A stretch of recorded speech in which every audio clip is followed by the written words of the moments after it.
Je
ne porte jamais ce bijou. Je le croyais dans une boîte quelque part. Je ne sais pas où vous l'avez trouvé, mais je vous remercie infiniment de me l'avoir apporté.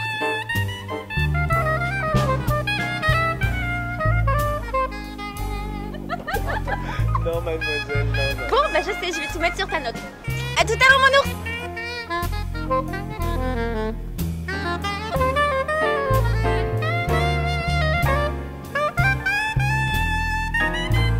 Carla, désolée.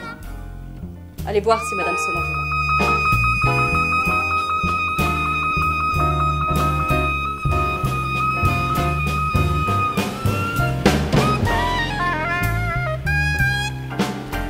Alors, Marlowe, on se balise dans le cul de sa secrétaire.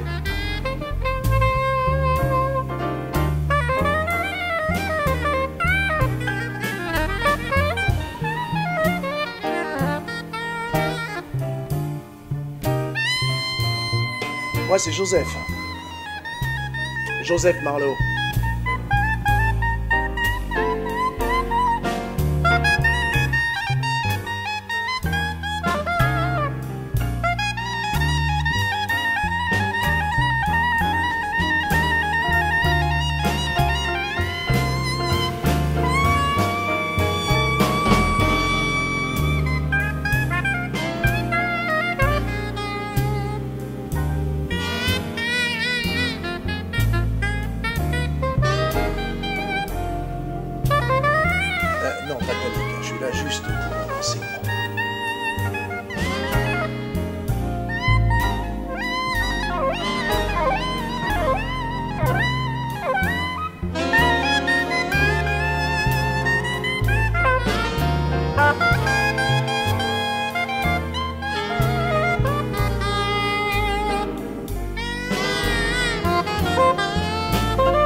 dû me méfier. C'était une de ces journées de merde, où la lumière du jour est plus triste que les profondeurs de la nuit. Une de ces journées où tu perds ton temps à étudier Paris-Turf. Ma dernière affaire de cocu a remonté à 3 semaines, et je commençais sérieusement à être à court de liquidité, dans tous les sens du terme. J'avais même pas de quoi me payer un whisky au bar tabac du coin. Enfin bref, une de ces journées où tu te taperais une brandade de morue pour avoir la sensation d'exister.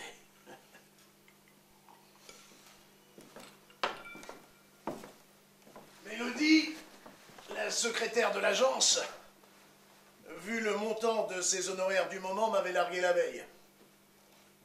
Elle avait estimé qu'elle préférait s'occuper de son chat plutôt que de perdre son temps à pouvoir reluquer ses nibards. Le moral était dans les chaussettes, les couilles au ras de la déprime. Paris suit l'automne à petites averses bretonnes. Le néon vert de la pharmacie accentuait le côté glauque et misérable du bureau. Et voilà. J'hésitais entre cloper une américaine ou m'éclater d'un tic-tac quand mon portable se mit à chanter Happy Birthday, Mr. Président. Happy birthday to you. Happy birthday to you. Agence Marlowe, j'écoute. Monsieur Marlowe, Lui-même, oui. pourriez-vous me recevoir? C'est très gentil, mais pour l'instant, je suis bouclé entre 4 murs, alors... J'aimerais vous voir. Je... Maintenant. Oui, non, je comprends, mais j'ai beau faire, je ne me vois pas. Vous êtes en tôle? Non, pas du tout, c'est fermé. Et puis, de toute façon, j'ai une envie folle de faire la belle, alors... prendre l'air. Je suis dans votre quartier. Bah, le quartier est grand.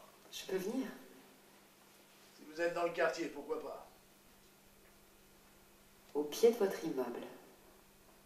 Dans ce cas, monter, serait malvenu de laisser une dame seule sur le trottoir, place Clichy.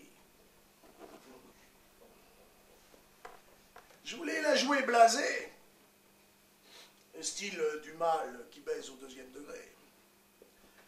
En réalité, je me demandais avec aigreur ce que cette petite voix féminine pourrait bien apporter de plus à un compte bancaire à la limite de l'anorexie. Mais quand on est dans la dèche, on ne fait pas la fine gueule sur ses rentrées financières possibles. Malgré cela, quand la dame frappa à ma porte, mon côté pitbull était d'une humeur de chien.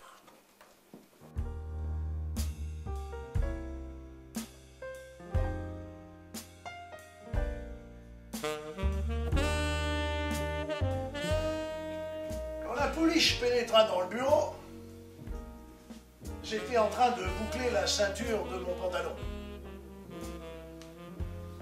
Dans la catégorie femelle à obstacle, elle en avait de superbes. D'ailleurs, de surprise, je faillis laisser mon fut se faire la paire vers mes Weston. Par chance, je fus suffisamment vif pour éviter le ridicule d'un baissé de pantalon sur un caleçon douteux. Propriétaire fauché peut-être, mais choqué avec casaque. Bah, j'y tiens. Ah. Il y avait un sacré bail que je n'avais pas vu une nana fringuée avec des billets de banque. Et pourtant, elle n'avait rien d'une pute, hein. Non, si elle gagnait son blé avec son cul, c'était certainement à la maison. Et avec le même client. Enfin, je dis cela, moi, parce qu'elle avait un visage d'ange, illuminé des yeux les plus purs.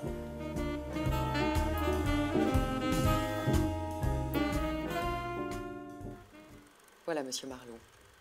Je n'ai pas pour habitude de me faire du souci pour des broutilles. Mais il se trouve que mon mari n'est pas revenu à la maison depuis 3 jours. Voilà, monsieur Marlowe. Depuis 3 jours, mon mari n'est pas revenu à la maison. Cela peut paraître banal. Oh, je sais. Il a ses petites habitudes, mais en général, il me prévient de ses absences. 3 jours. Enfin, pour pour le moins, il me téléphone. Et là, cette fois-ci, il ne m'a rien dit. Et je n'ai aucune nouvelle. Mais en général, il m'informe de ses absences.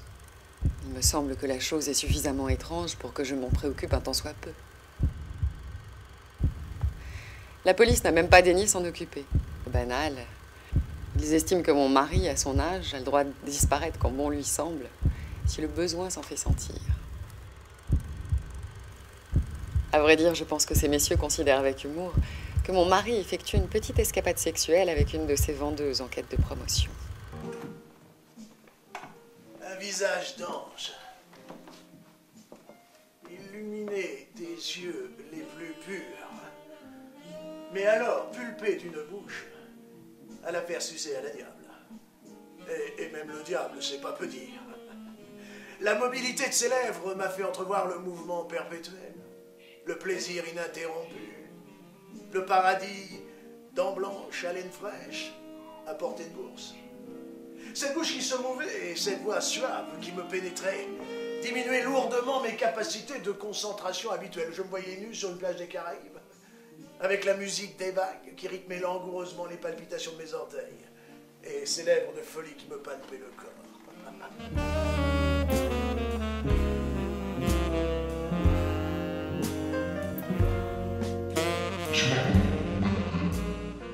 Monsieur Marleau, vous m'écoutez? Vous m'écoutez, monsieur Marleau? Mon mari n'aurait jamais abandonné le domicile conjugal. Nous sommes liés par contrat. D'autre part, est-ce que j'ai l'air d'une femme qu'on abandonne? Non.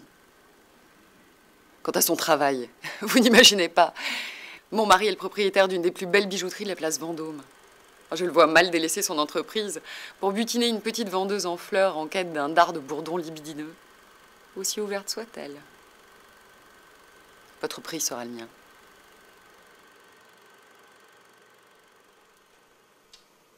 La poupée avait beau me troubler, le mot bijouterie avait fait beaucoup plus pour me séduire que l'éclat de ses calots. Non, je me faisais fort de retrouver le mari volatile dans les heures qui suivaient. À mon avis, les flics avaient vu juste. C'était certainement une histoire de cul qui avait tourné à la croisière coïtale. Suffisait de trouver le paquebot et de ramener le mataf au port. La belle m'avait fourni une photo de son légitime. Ah, on peut pas dire qu'il avait de quoi attirer la mouillante, hein. Mais les dents en or ont toujours su améliorer l'ordinaire des plats. Pour niquer juste, il était tout ce qu'il y a de plus laid. Mais surtout tout ce qu'il y a de plus friqué. Et ça devait faire son affaire, la dame. Remarquez, ça faisait la gueule aussi. Le métier de détective privé est, contrairement à ce qu'en dégueulent les romans policiers, un job des moins romantiques. Les trois quarts du temps, tu filoches des femmes adultères, des employés véreux, des curés pédophiles, et tu bouffes des kebabs à longueur de journée. And here he is, the star of our show, direct from the bar, Dean Martin.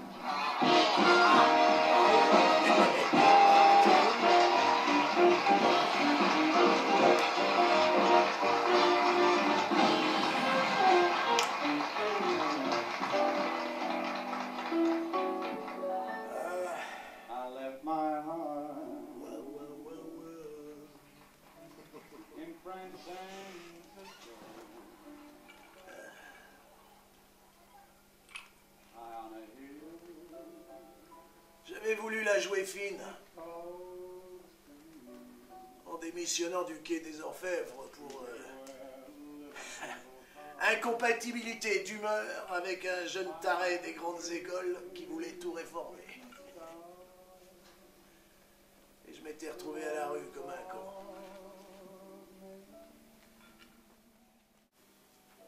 Et ça fait 2 ans que je rame dans la crasse humaine, dans la puanteur des petites combines. Et ça me rapporte juste de quoi avoir l'illusion d'être encore en vie. Ouais. Et c'est le principal. La comte de la belle Madame Vandeleuil, oui c'est son nom, m'avait requinqué le moral. J'appelais Mélodie pour lui rappeler qu'elle était ma secrétaire et qu'elle avait intérêt à être présente dès le lendemain à l'ouverture du bureau, si possible en uniforme. Mini-jupe et décolleté. plaisir personnel.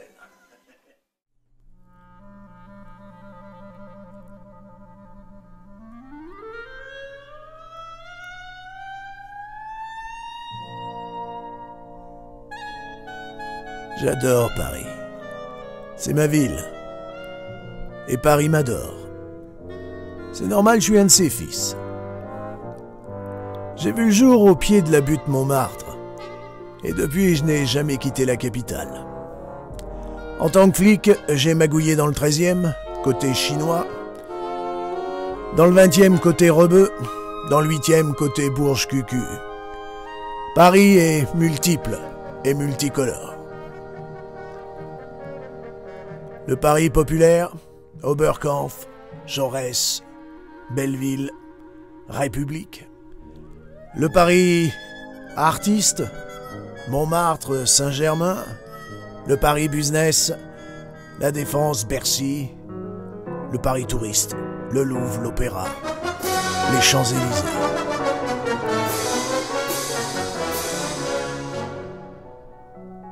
À l'âge où j'arrive, j'ai eu le temps de découvrir chaque quartier, chaque rue. Je dois l'avouer, j'y ai gagné mes plus beaux souvenirs. Mes plus belles emmerdes aussi. Et quand je me suis installé à mon compte, j'ai établi mon QG place Clichy. C'est pour dire que Paris m'élève et me nourrit. In the evening. À l'heure où je quittais mon burlingue, la nuit s'était déjà battue sur la ville comme une mort de soif. La place Clichy gérait comme elle pouvait ses embouteillages de fin de journée. Devant le tabac, la queue s'allongeait sur le trottoir comme une promesse de plaisir volatile. But it's my life. Oh yes it is.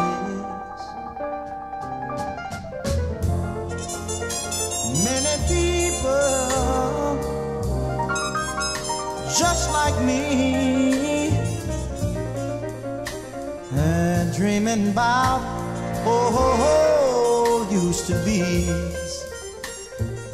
Yeah, the nightlife ain't no good life.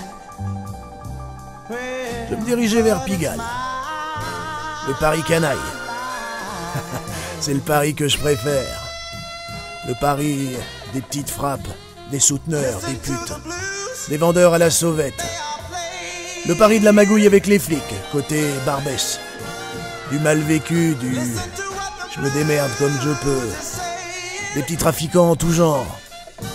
Le Paris des mal baisés de la vie. Et j'en fais partie.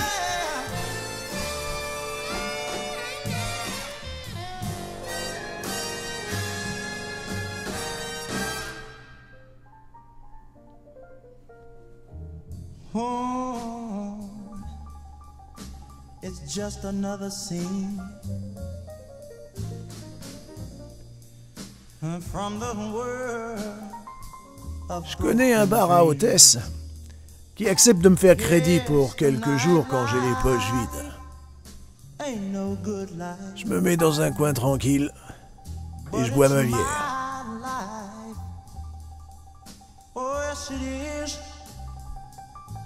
De temps en temps, une fille libérée me fait causette.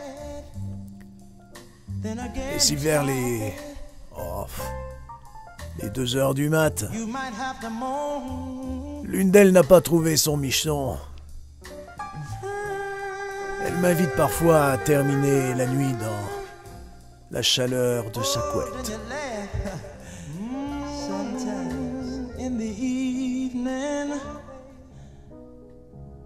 When the sun goes down,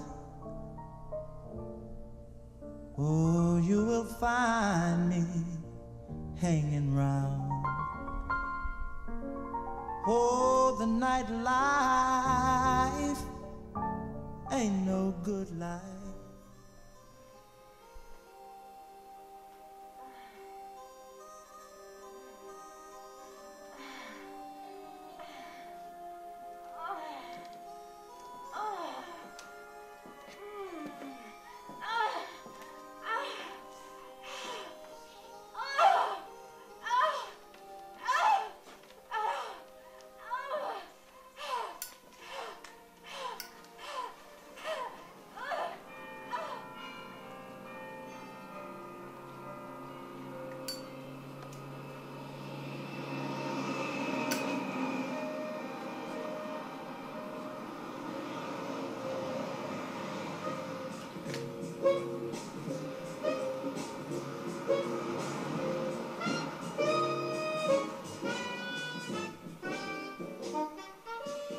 bouche pâteuse et Popol au garde à vous, que je sortis des bras de Morphée, réveillé par le bruit impitoyable des camions poubelles. La petite avait le sommeil lourd des belles de nuit. Un bras sous l'oreiller, elle me présentait une jolie petite paire de fesses que je caressais tendrement. Enfin, avec paternalisme. Elle soupira et ronronna comme un petit chat. Enfin, une petite chatte, devrais-je dire. Je me levai doucement, pris mes frusques et m'éclipsai aussi discrètement qu'une vigne tardive dans le gosier d'un sommelier égoïste. J'avais des choses à faire et plutôt serait le mieux. J'enfilai mon impair et me lançai de pied ferme sur le chemin de la vérité. Oui, j'avais décidé de rendre une visite à la bijouterie Place Vendôme. Et vu l'heure matinale, je considérais qu'une petite balade pédestre m'aiderait à évacuer les dernières vapeurs d'alcool de la veille.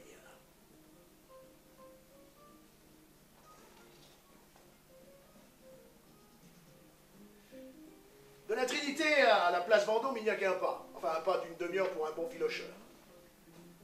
À mon arrivée, les beaux magasins ouvraient l'œil, leurs vitrines se garnissaient de petits diamants, de grosses émeraudes, de rubis, posés délicatement par des petites mains à croquer. Je repérais la devanture de mon client. Putain, une vraie caverne d'Ali Baba pour bourgeoises ménopausées. Et Lolita pompeuse. Je n'ai jamais été sensible à la bibloterie, c'était la mienne. Et oui, les bijoux de famille, quand même, ça se respecte.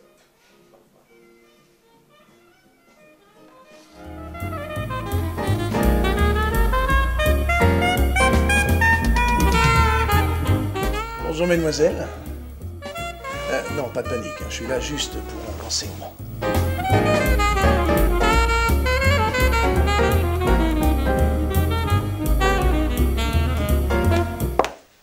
Vous désirez? Vous êtes la responsable? Non. Quel dommage. Physiquement, vous le méritez. À qui dois-je m'adresser? Je peux savoir pourquoi? Confidentiel. La direction est absente. Je sais, mon chou. Je sais. Mais en son absence, qui dirige la manœuvre? Madame Solange. Ah, ben voilà. Je voudrais parler à Madame Solange. Carla, Cécilia. allez voir si Madame Solange est là. Alors, à mon avis, elle y est, Trésor. Elle y est.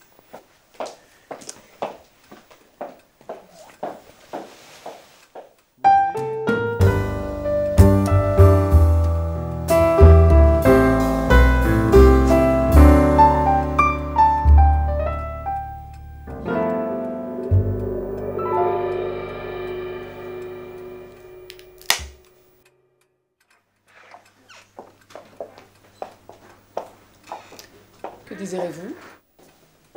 Bonjour, madame. Bonjour. Excusez-moi, je n'ai pas de temps à perdre. Que puis-je faire pour vous? Quand avez-vous vu Monsieur Vandeloy pour la dernière fois?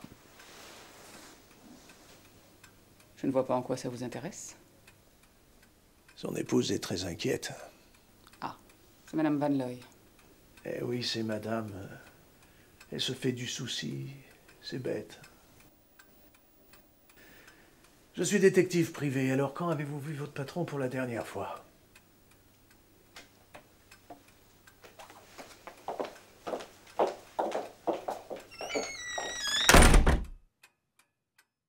Lundi matin. Il est passé prendre quelques documents et une somme d'argent assez conséquente au coffre. Conséquente comme quoi? Suffisante pour concrétiser une affaire. Ensuite, il est parti prendre son avion pour Anvers. Anvers.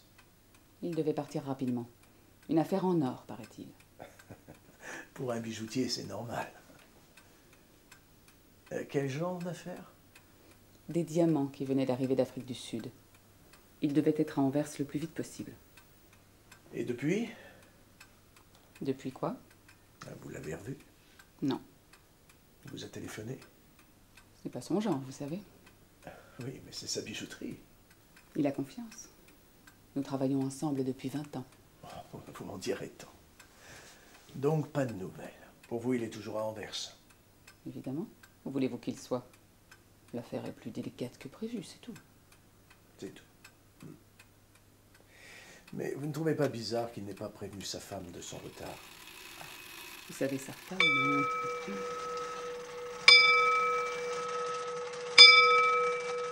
Au moins, cela avait le mérite d'être clair. De retour au bureau, j'ai eu la satisfaction de constater que Mélodie avait réintégré son poste. Oui, elle se vernissait les ongles avec application. J'en profitais pour passer un coup de fil à l'épouse délaissée. Je lui relatais avec minutie ma visite du matin à la bijouterie, ainsi que les derniers cancans des vendeuses. J'ai eu la nette impression que la belle sortait à peine de ses fantasmes nocturnes, et peut-être même des tentacules de son facteur. Toujours est-il qu'elle ponctuait mes informations de ronronnements félins, mi-endormis, mi-masturbiens. Mais quand je lui annonçai que son fournisseur d'oseille crapahutait à Anvers, elle m'invita fermement à faire le voyage, de trouver le volatile et de lui parler du pays. Elle paierait l'addition. Sur ces bonnes paroles, elle raccrocha, aussi sec. La dame me paraissait moins inquiète que la veille. Elle avait dû se faire du souci pour sa carte de crédit. Pour le reste, elle n'en avait qu'une.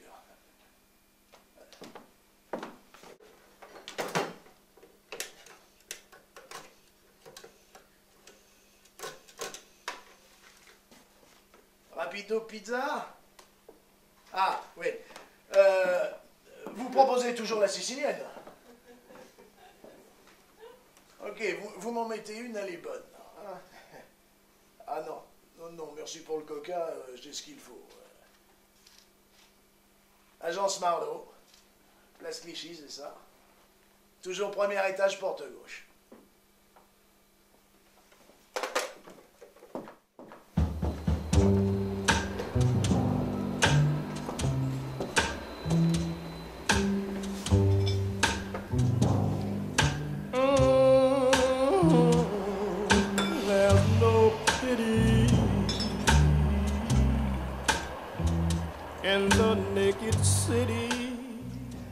J'ai toujours aimé les voyages en train.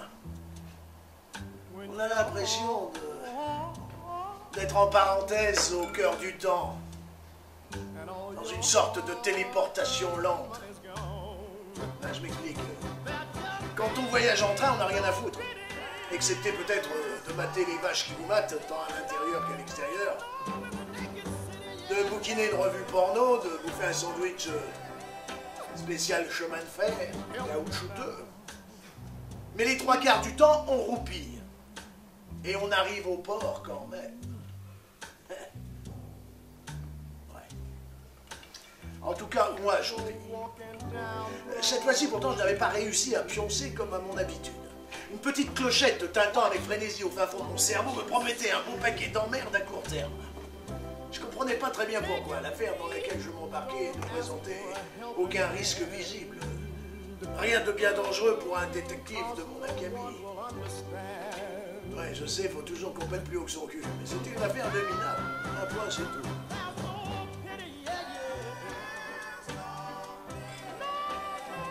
Contrairement à Paris, les taxis anversois donnent l'impression d'attendre le touriste depuis des heures. C'est pas une impression. Y a-t-il seulement des touristes à Anvers? Ben, d'après le chauffeur, il paraît que oui. En attendant, je l'incitais à me véhiculer jusqu'à mon hôtel, le même que sur Bandleuil, le Plaza. Et sans détour, s'il vous plaît, je suis un petit pariot, je connais l'arnaque. Ah, Anvers. Anvers, c'est une jolie ville. Mais à voir de nuit. Et particulièrement sous la pluie, à cause des phares de bagnole qui se reflètent sur l'asphalte. Ça donne un peu de gaieté. Bah, c'est la ville du Nord par excellence. Tout en pierre taillée façon sculpture totale. De la dentelle lourde.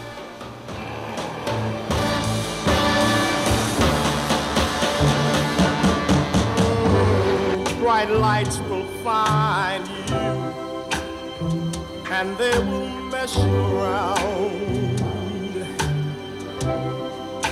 Let me tell you, millions will watch you. Have mercy now, as you sink right down to the ground.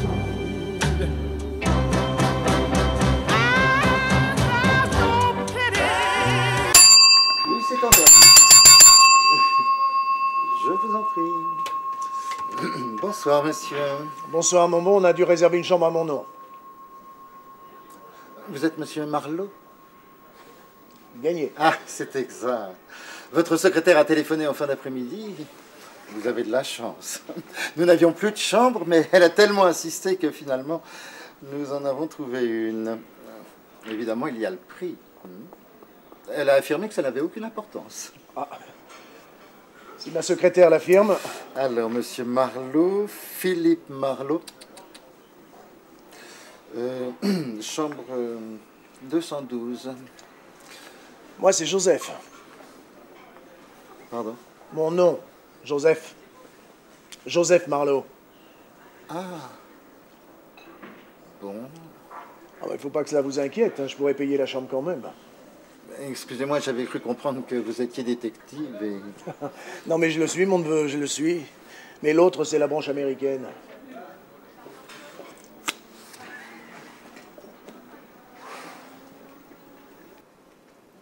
Justement, je voulais vous demander, monsieur Vandeleuil est toujours à l'hôtel? Je crois, oui. Pour 5 €, vous croyez ou vous en êtes sûr? Pour être précis, ses bagages sont toujours dans la chambre, mais nous n'avons pas vu monsieur Vandeleuil depuis quelques jours. Et vous trouvez ça normal? Oh, vous savez, ce n'est pas la première fois que ça arrive.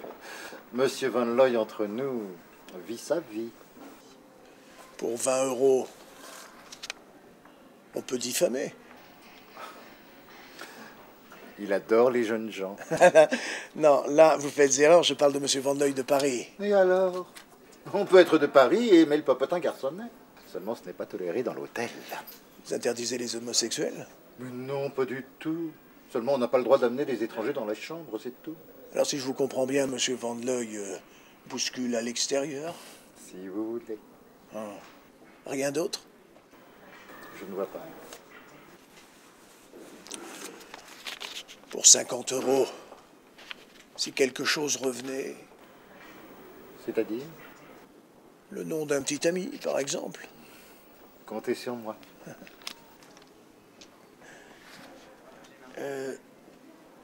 Vous couchez à l'hôtel?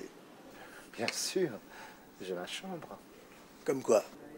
Il y a toujours des exceptions qui confirment la règle. Eh oui.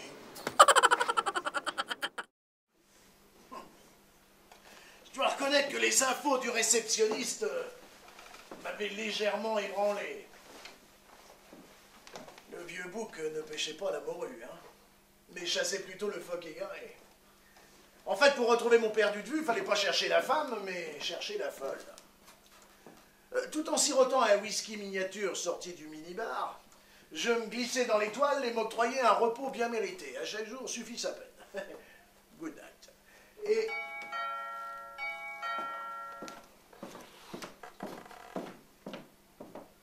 Ah, bonjour. Ouais. Ouais, merci. Non, il n'y a pas de pourboire.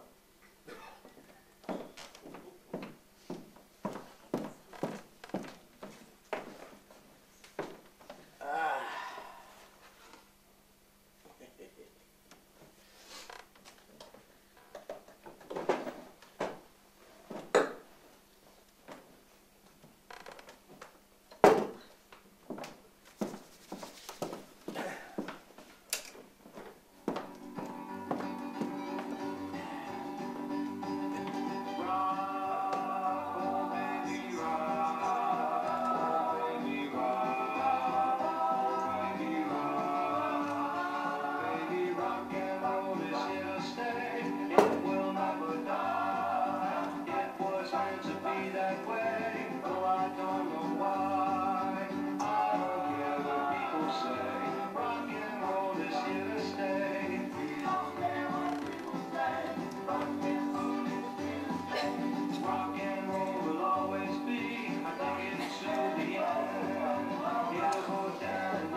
petit-déj de l'hôtel était copieux.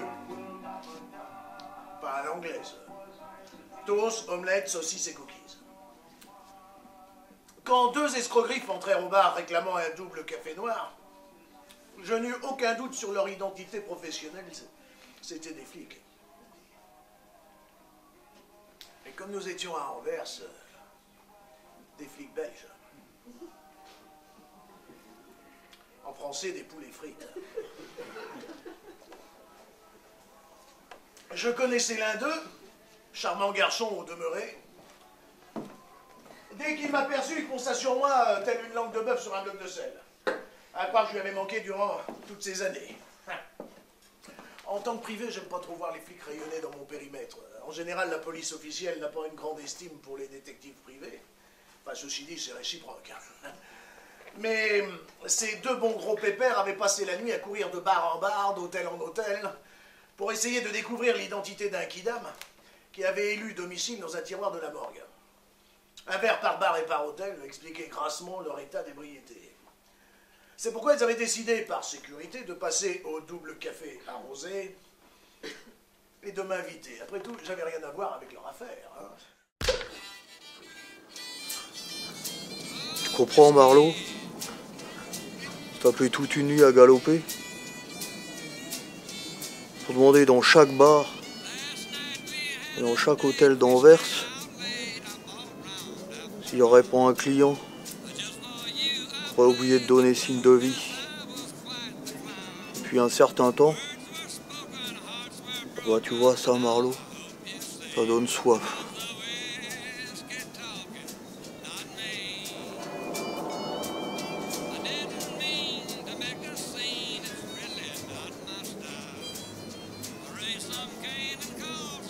Ce genre de travail est inhumain. Surtout pour des policiers diplômés. Faut quelque chose? Un petit café Calva?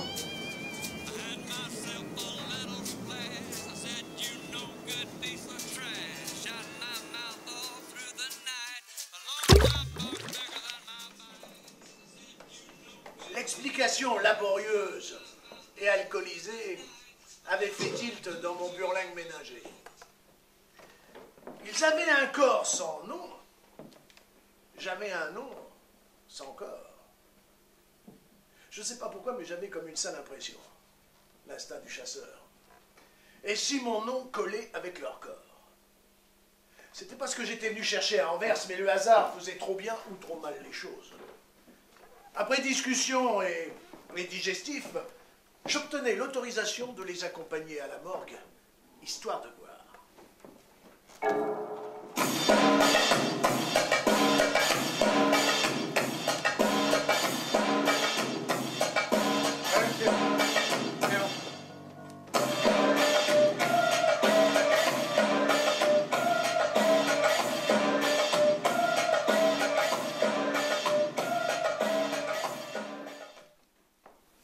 L'identification d'un cadavre à la morgue se fait généralement après l'autopsie. Pour nous les flics, c'est souvent plus agréable compte tenu que le médecin légiste s'arrange toujours pour donner au cadavre, fût-il extrêmement esquinté, l'apparence d'un plat préparé façon charcuterie fine. Dans la police belge, c'est exactement le contraire. On étudie le cadavre en l'état, afin de déterminer avant tout enjolivement à quoi il ressemble et à qui il appartient. Mes deux balourds assermentés, n'en ayant en réalité rien à foutre de l'identité de leur gisant, me larguèrent dans la chambre froide et s'en allèrent vider une gueuse ou deux sur mon compte.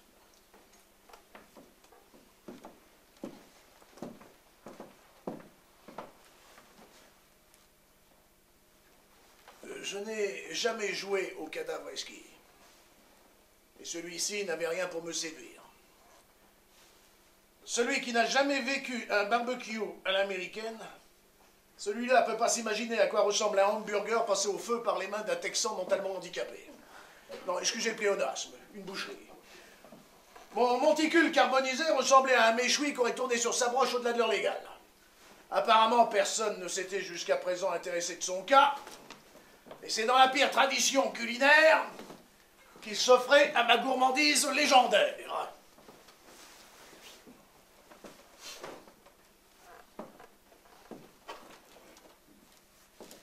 La première chose que l'on constate à l'étude d'un cadavre, c'est l'odeur. Le mien était parfumé au charbon de bois, ça fait aucun doute. Mais un vague parfum de pétrole titillait aussi mes narines. Deux hypothèses s'imposaient. Ou le type s'était jeté dans une cuve à fioul, avec une cigarette aux lèvres. On l'avait copieusement aspergé avant de le passer au chalumeau. Instinctivement, je penchais pour la seconde probabilité. Non, personne n'est assez con pour s'envoyer en l'air avec une allumette. Et vu la position sophistiquée de mon troquis, j'en déduisais que lui-même avait dû être un peu forcé. Ouais, on l'avait forcément aidé. La meilleure recette pour le ou les tueurs, c'était de le buter avant de le cuire. Ça, c'est sûr. Ah, bah voilà. On lui avait tiré une balle dans la tête afin de le présenter dans les meilleures conditions à la combustion finale.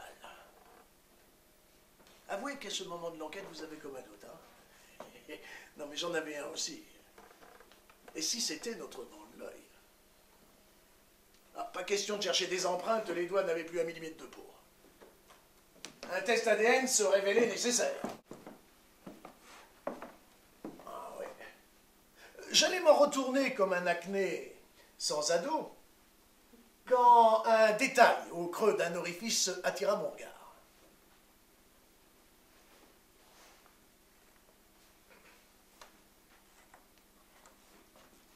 Je plongeai un doigt dans le trou du monsieur et en ressortis un petit morceau de papier roulé en boule. Je dépliai l'engin consciencieusement et pus lire avec ravissement: on meurt toujours par où on a péché. Vu l'endroit où j'avais trouvé la missive, j'avais une vague idée du péché énoncé. Mais le plus intéressant, c'est que le papier messager portait dans un coin le nom de l'hôtel Plaza. L'ensemble des éléments mari disparu, cadavre calciné et hôtel Plaza m'amenèrent à la déduction pertinente suivante: mon bijoutier s'était fait roussir les valseuses jusqu'à combustion totale des zones érogènes. Il me restait à informer la flicaille belge et à téléphoner à l'épouse en attente. S'il vous plaît, il y a un téléphone ici?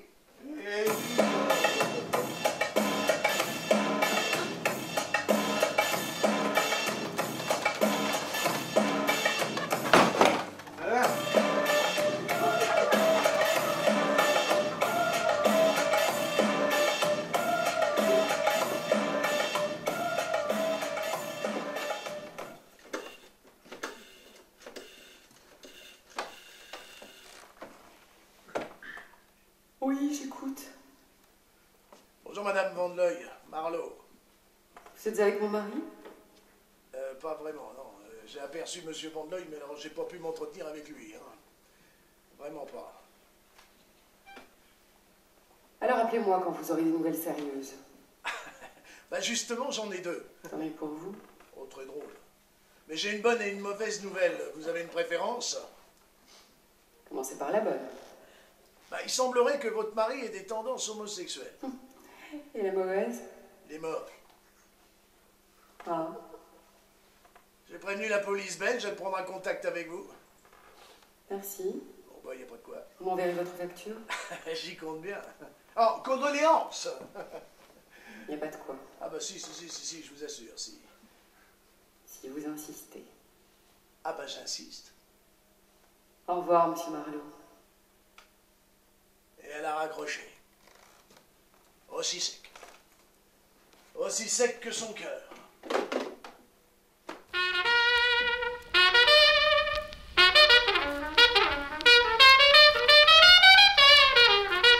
Ah, Monsieur Marlowe! Monsieur Marlowe! Monsieur Marlowe! On a déposé une lettre pour vous.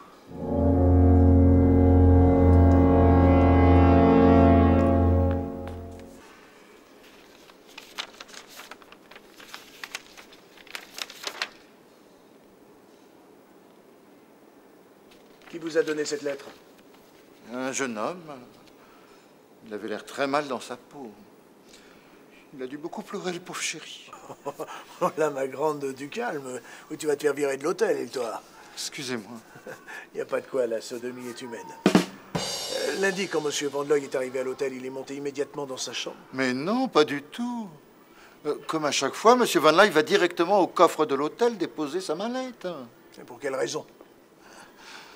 Les diamantaires, souvent, préfèrent être payés en liquide. Quand M. Van Looy vient à Anvers, il transporte des sommes d'argent importantes dans sa mallette. Alors, il la dépose dès son arrivée au coffre et la reprend juste pour aller négocier.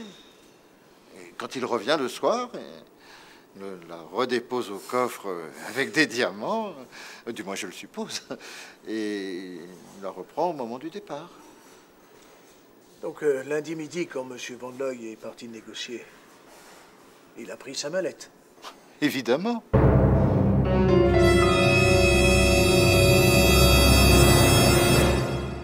Évidemment. Seulement voilà. Personne n'avait parlé d'une mallette pleine de bifetons ou de caras autour de la torche éteinte. Le mort avait brûlé son cierge en laissant du pognon au tronc commun, mais quel paroissien avait gardé l'argent de la quête? Bizarre.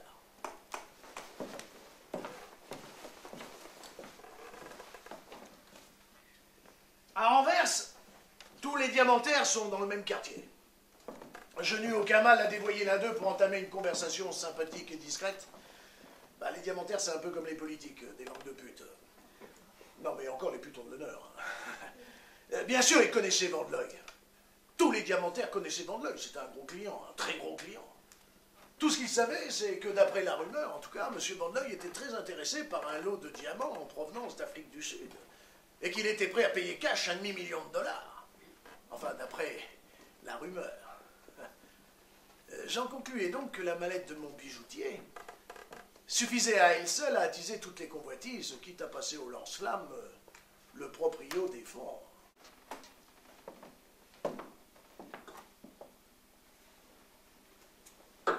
Mon enquête terminée auprès des diamantaires, je décidai d'aller au premier troquet du coin m'humecter les muqueuses. Bah, le diamant, ça donne soif. Et une bonne gueuse en bouteille n'était pas pour me déplaire. Et puis, j'avais besoin de réfléchir. Chemin faisant, dans la poche de mon pantalon pour récupérer un briquet de fonction, la lettre remise par le réceptionniste de l'hôtel se rappela à mes bons offices. Je dépliai l'engin et le relus avec circonspection. Monsieur Marlowe, un ami de l'hôtel Plaza m'a informé de l'intérêt que vous portiez à la personne de Monsieur Van Looy. J'aurais des choses graves à vous dire. Je ne peux malheureusement pas venir à votre hôtel, trop dangereux. Mais je serai au Star Bowling, à 9h précise. Je resterai 10 minutes à vous attendre, tout au plus. Soyez précis, s'il vous plaît. Je porterai des lunettes noires, en cœur. Et moi, les Ray-Ban de Sarko. J'avais 2 bonnes heures devant moi. J'en profitais pour m'offrir une moule frite, une deuxième gueuse et un petit cognac. Qui aime bien, châtie bien. En gros, j'avais un bijoutier qui avait fêté la Saint-Jean avant tout le monde. Sa femme avait l'air de s'en foutre. Et pourtant, c'était elle qui m'avait envoyé au front. Pourquoi? Et pour pimenter le tout, un petit malin en avait profité pour lui piquer la bagatelle d'$1,5 million. Quant à la police belge, d'ici à ce qu'elle conclue un accident dû à une suite malencontreuse d'événements imprévisibles, difficilement identifiables, il n'y avait qu'un pas. Mon pauvre créateur de bijoux, fantaisie pour mes mères richissimes, était bel et bien seul face à la coupure définitive de son destin. Et j'étais bien seul à pouvoir lui offrir une inhumation apaisée. Le temps de la réflexion et le temps de la dégustation m'amenèrent gentiment vers les 19h30. Je fis appeler un taxi. Et c'est à 20h précise que j'entrais au Bowling Star.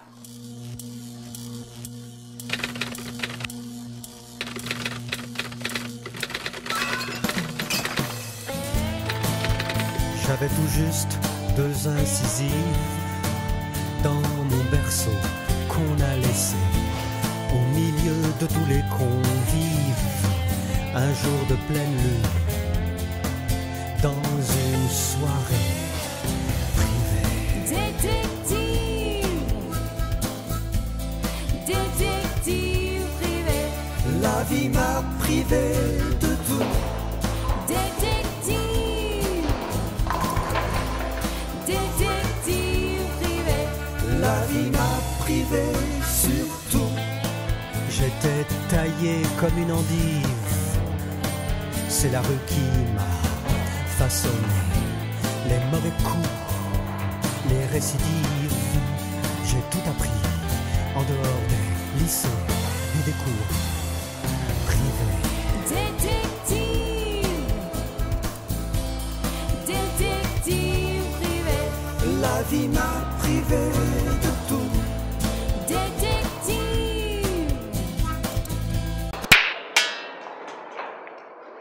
Paraît que c'est moi que vous attendez.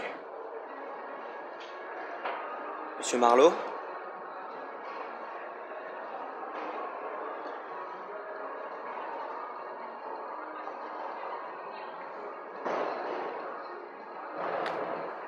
Qui êtes-vous?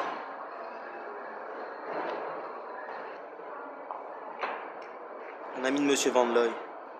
Un ami... ami ou un petit ami tout court? Disons une connaissance habituelle.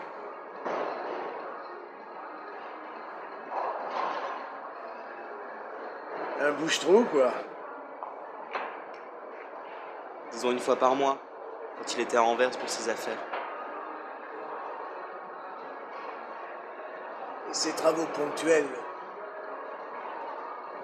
duraient depuis longtemps?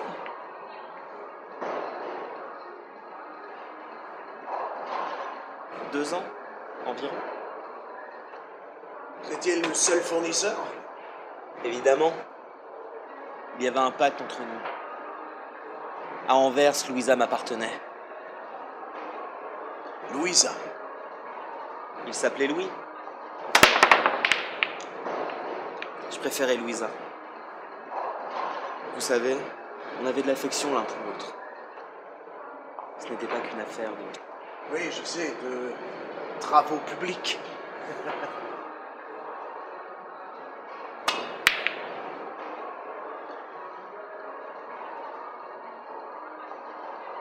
Vous en parlez au passé, je peux savoir pourquoi? Est-ce qu'il est mort, monsieur Marlowe? Comment le savez-vous? Parce que je l'ai vu. Il a été tué chez moi. C'était horrible. Il y avait du sang de partout. Vous l'avez tué? Non! Je vous jure que non!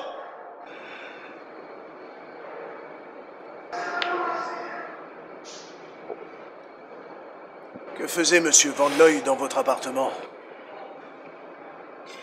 Il avait donné rendez-vous à une personne qui devait lui fournir des diamants. Pourquoi chez vous? Par souci de discrétion. Vous savez, ces affaires sont parfois à limite légale. Et puis ce n'était pas la première fois. À l'heure du rendez-vous, je suis allé faire des courses. Et puis voilà.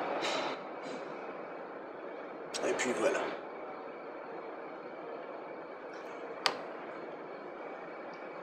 Et puis après? Quand je suis rentré, il était mort. Mort et carbonisé. Non.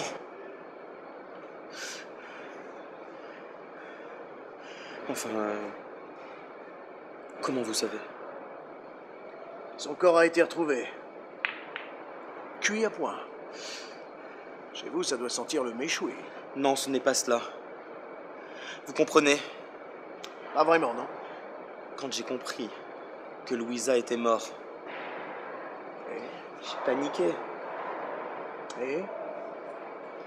J'ai appelé un ami. On l'a empaqueté. On l'a emmené près du port. Et mon ami. Et votre ami lui a foutu le feu au cul.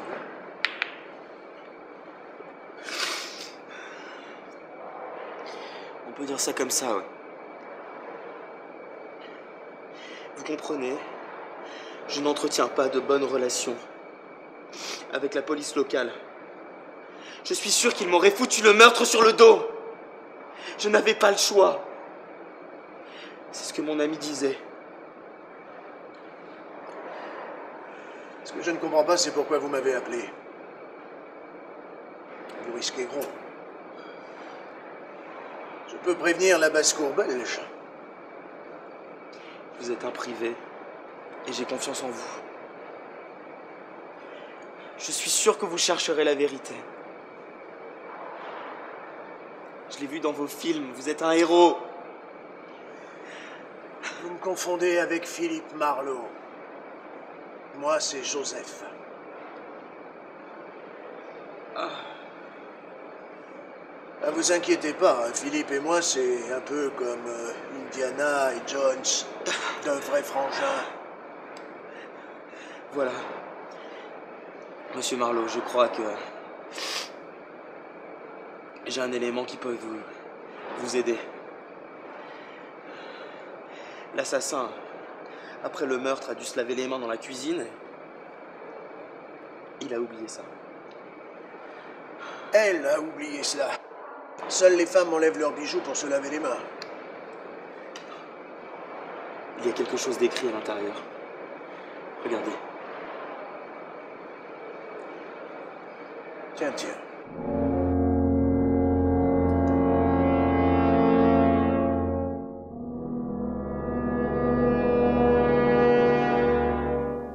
Il y avait de quoi me surprendre. Je conseillais au marteau-piqueur de l'amour de rentrer chez lui et d'attendre éventuellement la venue des flics. Si on lui posait trop de questions, il avait qu'à dire que M. Van Looy était un petit client mensuel. Un point, c'est tout. Le lendemain, au petit jour, je pris le premier train pour Paris. Évidemment, gare de l'Est, pas de taxi. J'ai dû regagner mon bureau en Vélib. Quand je pénétrai dans mon police office personnel, Mélodie m'accueillit avec sa douceur habituelle.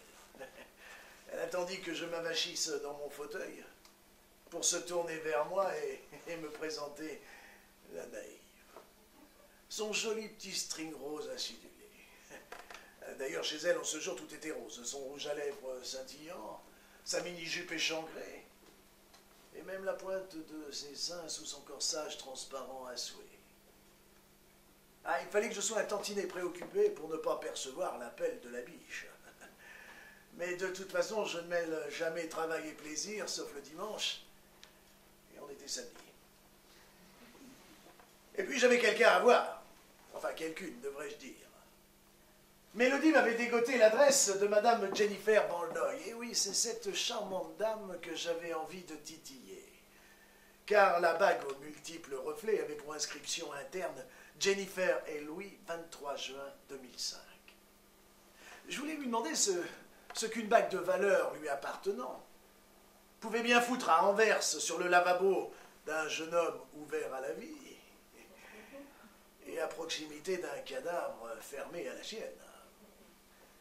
Et puis je dois reconnaître que l'envie de revoir cette beauté en chair et en os me donnait une motivation supplémentaire, de joindre l'utile à l'agréable.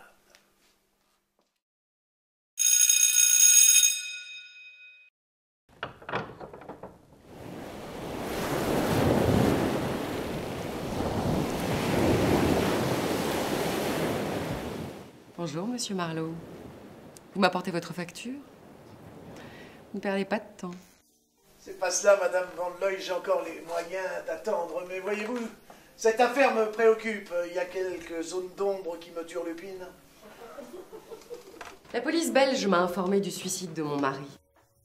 Elle n'a apparemment vu aucune zone d'ombre, en tout cas qui la turlupine. Un suicide? Oh, bah, vous me voyez rassuré. J'ai une confiance absolue dans la police belge.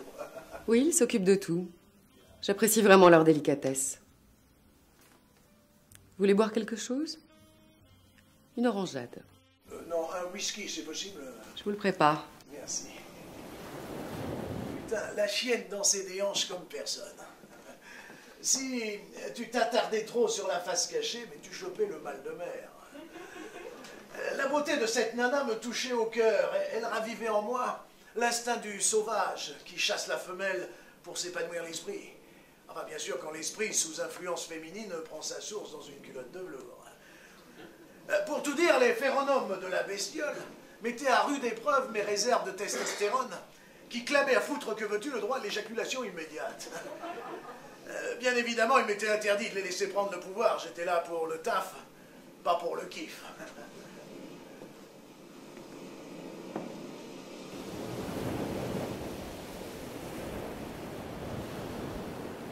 Monsieur Marlowe, vous dormez? Non, je rêvais, excusez-moi.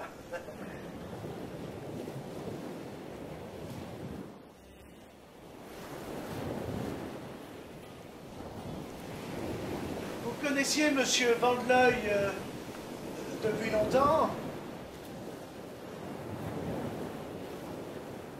5 ans environ. Et marié depuis... 5 ans. Nous nous sommes connus et mariés pour ainsi dire la même journée. Difficile. Ah, pas à Las Vegas. Vous savez, mon mari et moi, c'est une grande et belle histoire d'amour. Le coup de foudre, ça existe, Monsieur Marlowe. Je n'en doute pas. En fait, vous connaissez ce bijou? C'est une bague? Oui, mais elle est particulière. Regardez. Oh, c'est étonnant. Où l'avez-vous trouvé? Là où vous l'avez perdu? Excusez-moi. J'avais marqué un point. Une inquiétude dans le regard vite dissipé. Au téléphone, la conversation s'éternisait. Je goûtais béatement les joies de la glotte qui s'humecte, de l'esprit qui s'embrume, de l'Écosse qui s'invite. J'entendais presque la cornemuse. J'allais cueillir cette tigresse et la faire parler.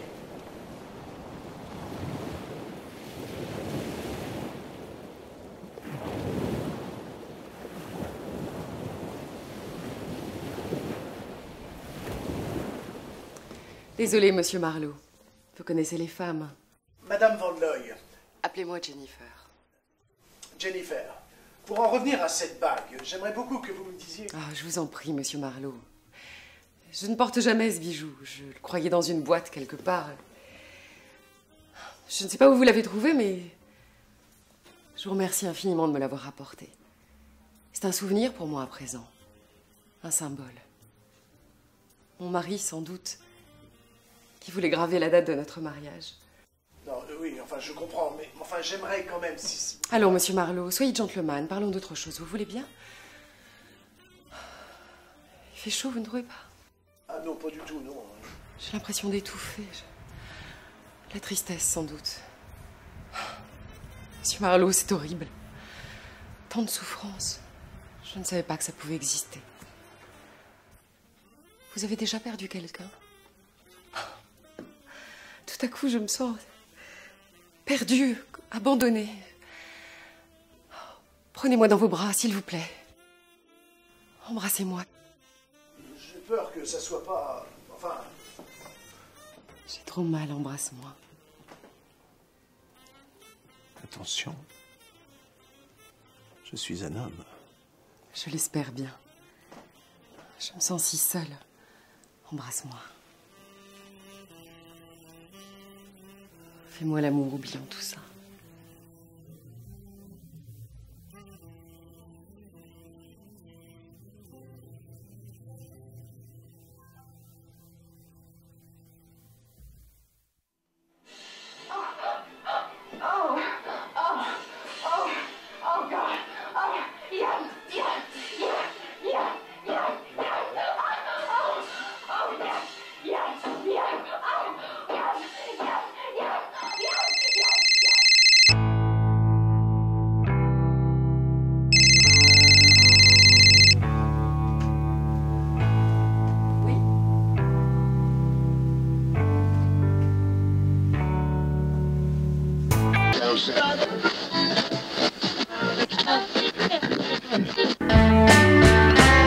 I got a black cat bone. Lord, I got a multitude. I got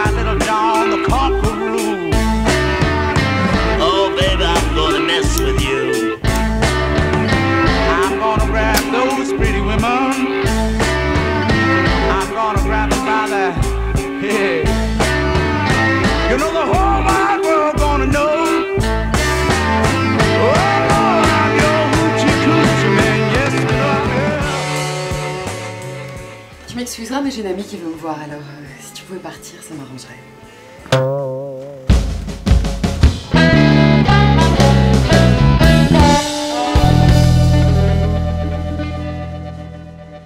Je n'appréciais pas beaucoup la mise à l'écart. Mais avais-je le choix? De toute façon, je n'abandonnais pas, hein, et la Love Woman aurait sous peu de mes nouvelles.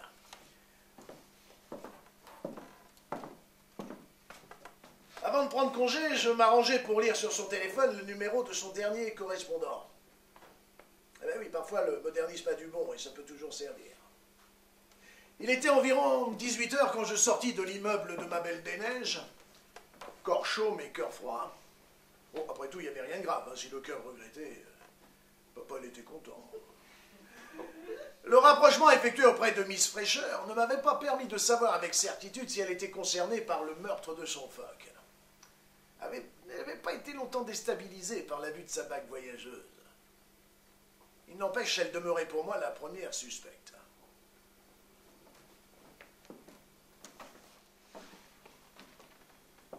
J'aurais peut-être dû laisser tomber l'affaire. Ouais. Mais quand on est flic, on reste flic. Et un crime est un crime et se doit d'être résolu. Question de principe. Le temps de la réflexion m'amena tranquillement jusqu'à ma limousine.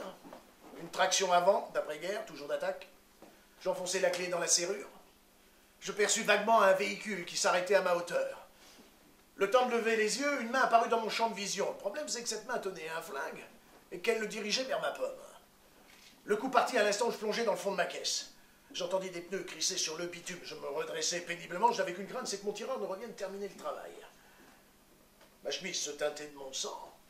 La seule solution qui me sauta à la gorge, c'était Mélodie. Elle soignait bien son chat, pourquoi pas moi? Conduire en se tenant la bidoche n'est pas une partie de plaisir.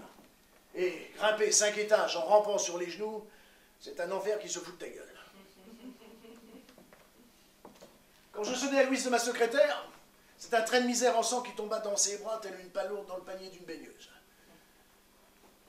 Malgré mon sang chaud, elle garda son sang-froid et fit face à la situation avec maîtrise. La balle avait juste traversé le gras d'une de mes poignées d'amour et s'était enfuie, Dieu sait où. La secrétaire idéale me déshabilla, me lava, me soigna et me coucha. Elle eut même la délicatesse de ne pas abuser de la situation. Et je m'endormis comme un bébé élevé au somnifère.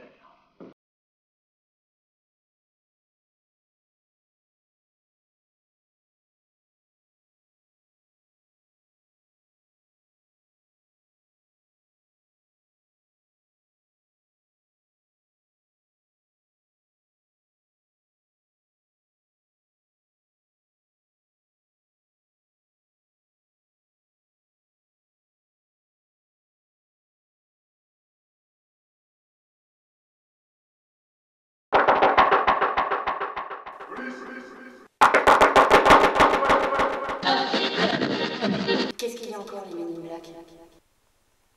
Marlowe. Eh ben quoi, Marlowe? On peut le voir, mignonne. Il est pas là, vous êtes allé voir les putes? Et 10 ans de taux pour tromper ici des samedis. Wish I was in New Orleans. Alors, Marlowe, on se paluche dans le pieu de sa secrétaire? T'as plus les moyens de te payer une pute? Pauvre con! Mais putain, qu'est-ce que vous foutez là? Je m'ennuyais de toi. C'est drôle. Non, ça c'est dommage. Le croupion du poulet flic ne m'a jamais attiré. Toujours charmant. Je lui casse la gueule tout de suite ou quoi? Tu vois, Max, quand Marlowe était au quai des Orfèvres, c'est son amabilité qui le rendait séduisant. Tellement même qu'il était viré pour tendresse d'initié avec la hiérarchie. Ah bah c'est vrai qu'avec toi, la hiérarchie, elle était peinarde, hein, tu leur bouffes le cul. Ah, t'as tout du toutou, debout, couché, rapporte. En fin de compte, t'es bien dans ta niche. Tu vois, Max, avec ce genre d'enflure, tu devines tout de suite son avenir. Une paire de baffes dans la gueule s'il continue à faire le con. Vous n'êtes quand même pas déplacé pour qu'on échange quelques banalités au pied de mon lit. Je comprends que vous ayez de l'affection, mais enfin de là à me préparer mon petit-déj, j'ai des doutes. T'as raison, mon beau. J'ai une petite question à te poser. Tu connais le sieur Van Looy? Pas d'histoire, on a discuté avec nos collègues belges. Ils nous ont parlé de ta petite visite. T'as même identifié le cadavre. Je n'ai rien à cacher. Je faisais mon boulot. Un suicide? C'est ce que disent vos collègues belges. Tu en doutes? Ah, j'en sais rien, c'est pas mon taf. T'as entièrement raison. C'est pas le tien. C'est le nôtre. Ben voilà. On est d'accord. Donc, ton client, c'était une cliente, Madame Van Looy. Secret professionnel. Tu vois, Max, ils sont bien assez privés. Secret professionnel. Malheureusement, le secret a été vanté. On t'a aperçu hier chez elle. Qu'est-ce que tu foutais? Je vois pas en quoi ça vous regarde. Mais tu vas le voir, mon beau. Tu vas le voir. Il se trouve que la belle Madame Van Looy a été retrouvée chez elle par une amie. Un couteau planté dans la gorge. C'est pas vrai. Aussi. Aussi vrai qu'elle est morte. Et le plus embêtant pour toi, c'est que cette amie affirme t'avoir rencontré dans l'escalier de l'immeuble.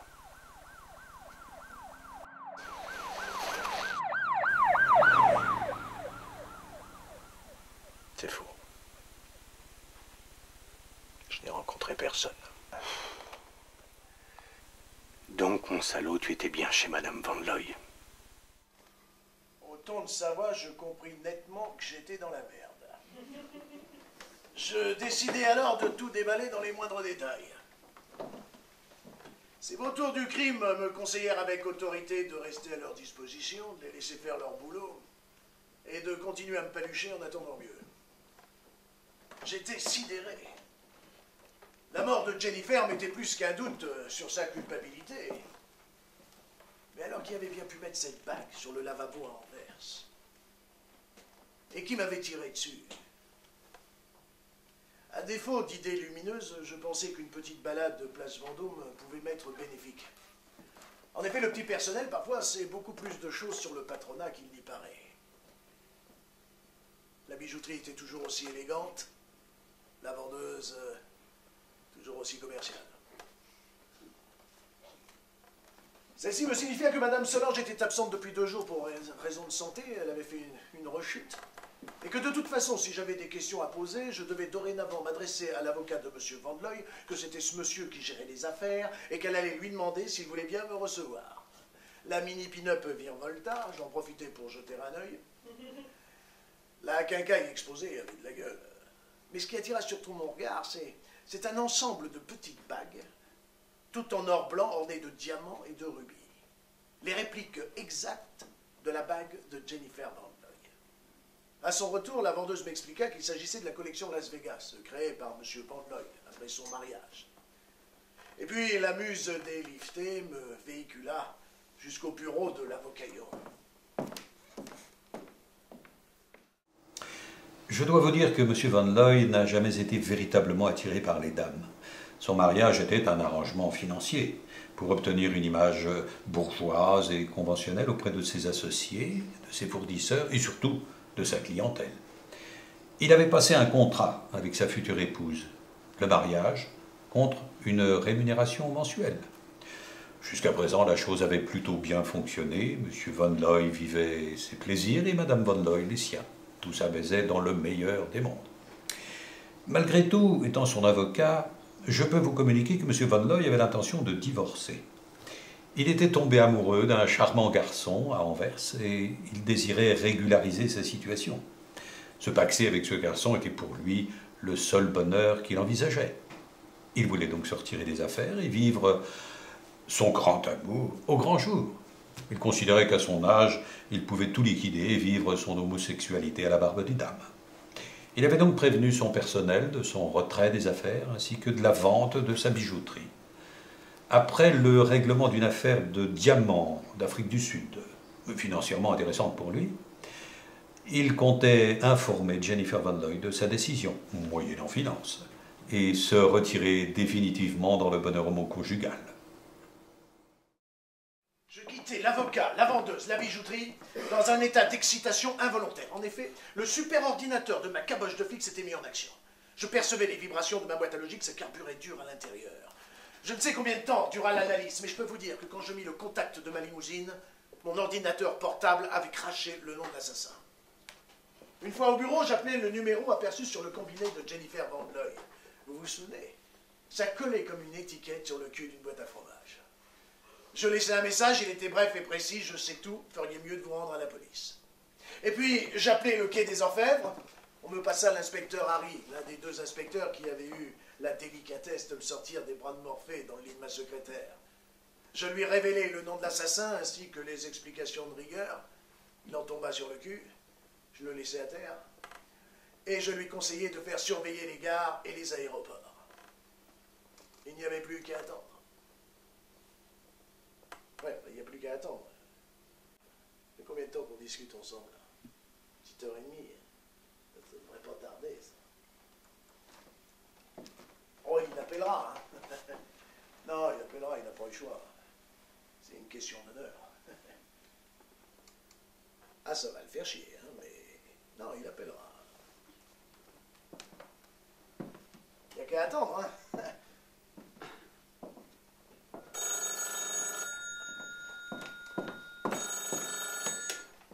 Marlowe. Oui? Ah. À Orly.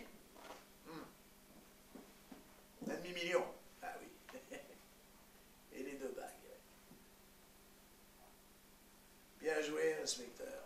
Bien joué. Non, non, non, non, non. Non, non, il n'y a pas de quoi. À charge de revanche. Voilà.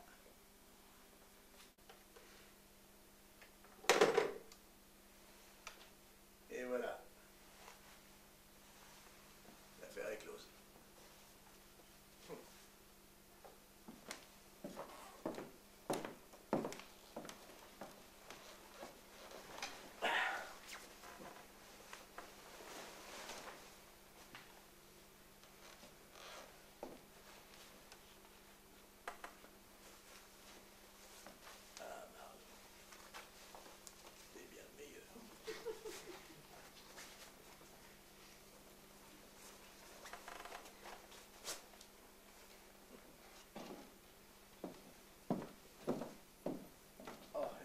Excusez-moi, j'ai oublié. Bonjour chez vous.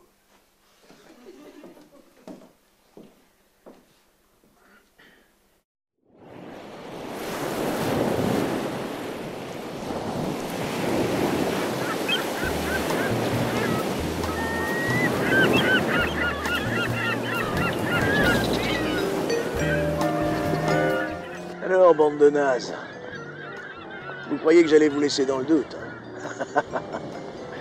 Non, je suis pas comme ça. Alors vous connaissez le meurtrier? La meurtrière, devrais-je dire. Eh oui, c'est bien elle, l'employée modèle, Madame Solange.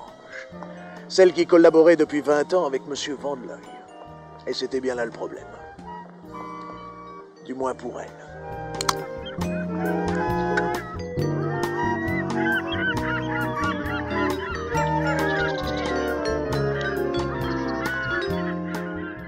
Elle a su que Van Loy avait vendu la bijouterie et qu'elle était virée comme une malpropre. Elle n'a pas supporté. C'est alors qu'elle a imaginé l'histoire des diamants d'Afrique du Sud. Elle connaissait son Van Loy par cœur. Elle savait qu'il ne résisterait pas à une superbe affaire. C'était l'occasion de lui piquer du fric à ce salaud. Le tuer n'était pas un problème. Après tout, il le méritait bien. On ne traite pas un être humain de cette façon. Ensuite, mettre une bague de la série Las Vegas avec la date d'anniversaire à l'intérieur, permettait de détourner les soupçons sur Jennifer Van Loy. Après tout, c'était une pute rémunérée au mois. Où était le problème? Madame Solange a le fond méchant. Ça fait aucun doute là-dessus. L'angine lui avait servi de prétexte pour délaisser la bijouterie. Après tout, les petites Gwyn étaient là pour pallier à ses absences. Les flics la chopèrent à Orly, avec dans son sac $1,5 million. Et les 2 bagouses.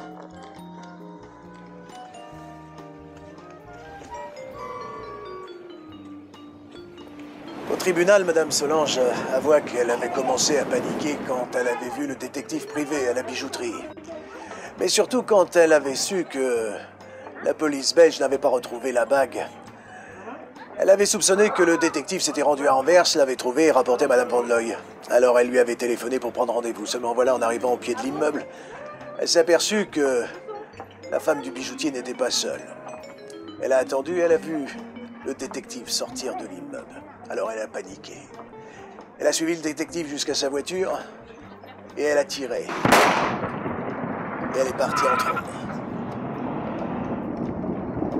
Elle a paniqué. Vite, elle est montée chez Madame Van Loy. Elle a sonné, Madame Van Loy a ouvert avec les 2 bagues dans la main. Elle criait. Oh, elle se foutait de son mari. Non, ce qu'elle voulait, c'était l'argent. L'argent contre son silence. Elle criait encore et encore. Sur la table, il y avait un couteau, alors... Et puis le retour dans un cauchemar. Sur le répondeur, un message. Je sais tout. Alors il fallait fuir très vite et très loin. Terminus, Orly. On y va, j'ai froid. On y va, ma puce. Oui, on ne Non, mademoiselle, non. Bon, bah je sais, je vais tout mettre sur ta note. À tout à l'heure, mon ours.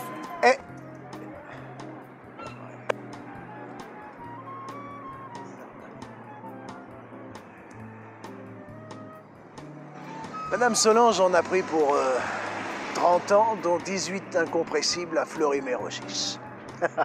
Elle n'a plus à s'en faire pour son avenir, elle est nourrie et logée aux frais de la princesse. La seule énigme que je n'ai pas réussi à résoudre, c'est le petit mot dans le cul. Bah, vous vous souvenez, on meurt toujours par où on a péché. Hein? La main de Dieu, sans doute. Dans la vie, il n'y a pas d'avers sans revers, pas de haut sans bas, pas d'ombre sans lumière, pas de bien sans mal. Après, c'est juste une question de choix.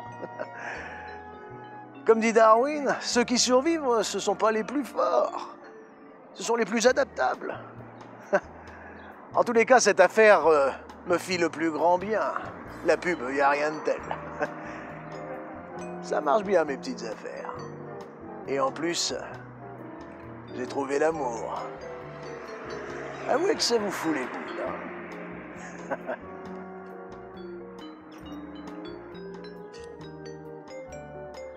Ah, n'oubliez pas, on meurt toujours par où on a péché.